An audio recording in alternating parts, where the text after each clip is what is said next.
दानियाल अजीज साहब, अस्सलाम वालेकुम और शुक्रिया ज्वाइन करने के लिए हमें।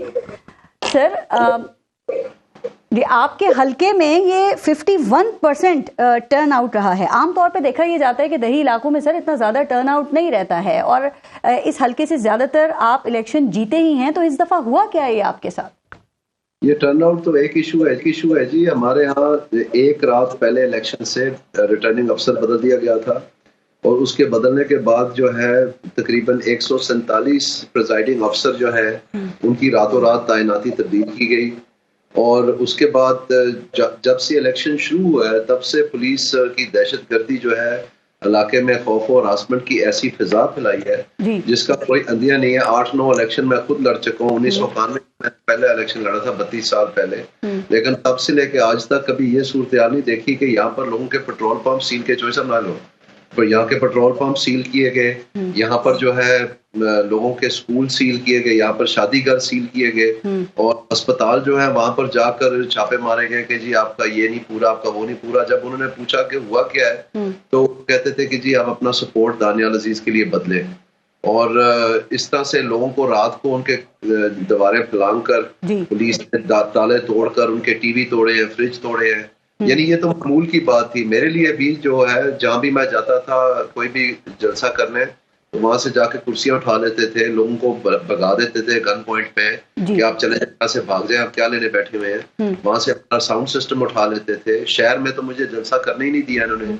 ये शहर के करीब एक आबादी है। यानी आपके लिए काफी मुश्किल हालात पैदा किया। दानियाल अजीज साहब, मैं खुद देख रही थी 11 बजे तक जो आपका रिजल्ट था ना, आप काफी लीड के साथ आगे थे और लग ये रहा था कि आप जीत जाएंगे, ये सीट आप निकाल लेंगे। लेकिन फिर सुबह आपका जो वोट है वो कम होना शुरू हो गया। तो सर देखिए, दो वजूहत हो सकती है ना, या रात में जब सुबह में जो जिन पोलिंग स्टेशंस का रिजल्ट आया, या तो वहां पे आपको वोट कम पड़ा, या फिर यहाँ पे मैनिपुलेशन की गई है, इसको मैनिपुलेट किया गया जो कि नून लीग के हक में हुआ। तो ये नून लीग के जो उम्मीदवार थे उन्होंने ये किया आपके ख्याल में, या इसमें कोई ये बड़े लेवल पे ये काम हुआ है? ये जो आप बात कर रही हैं जी, ये बात मैनिपुलेशन वाली है। ये तो पहले दिन से मैं आपको बता रहा हूँ। आपका क्या ख्याल है गरीब लोग बर्दाश्त कर सकते हैं? मेरे कजन को उठा लिया।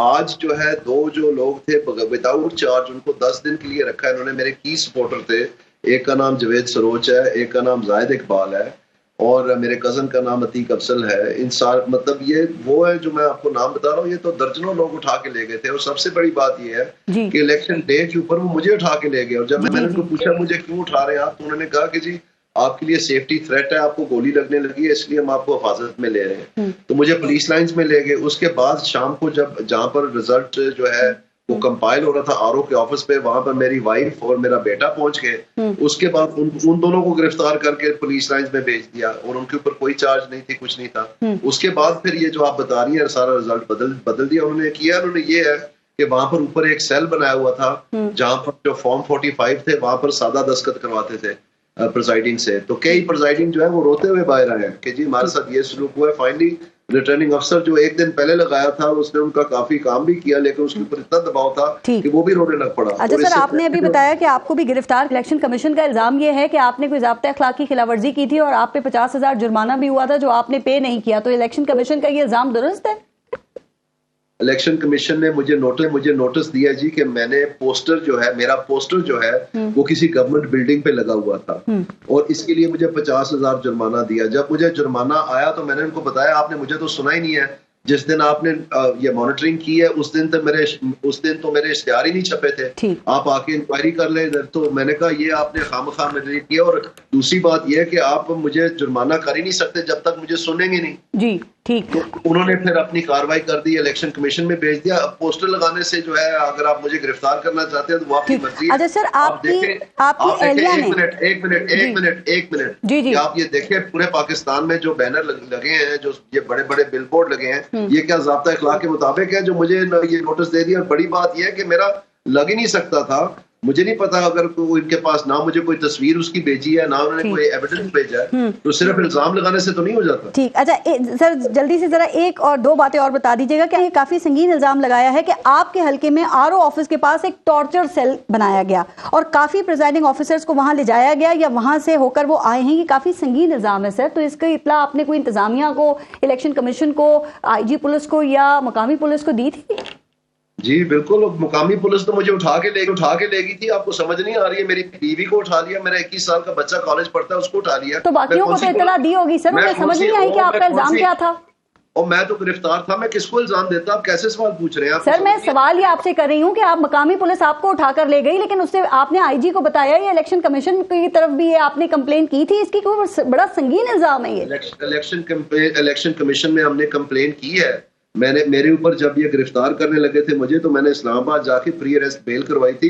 उस वक्त मैंने तफसीली दरखास्त दी थी। उन्होंने सिर्फ वो सूबे को मार्क कर दी, और यहाँ पर जब वो डीपीओ साहब के पास और डीसीओ साहब के पास आए, उसका अभी तक कोई जवाब नहीं आया। उल्टा जो है मुझे गिरफ्तारी का जो है ना वारंट जारी कर दिया उन्होंने। आप देखें जरा, जो मैं पहले ही गिरफ्तार था, और मेरी बीवी भी गिरफ्तार थी, मेरा बेटा भी गिरफ्तार। हाँ, तो 415 आपके पास 45 मौजूद है ना, तो ये इसके मुताबिक ये 415 पोलिंग स्टेशंस के आपके पास फॉर्म 45 मौजूद हैं। तो इसके मुताबिक आपकी क्या पोजीशन बन रही है दानियाल अजीज साहब, और आपका जो मुखालिफ था वो उसकी क्या पोजीशन बन रही है?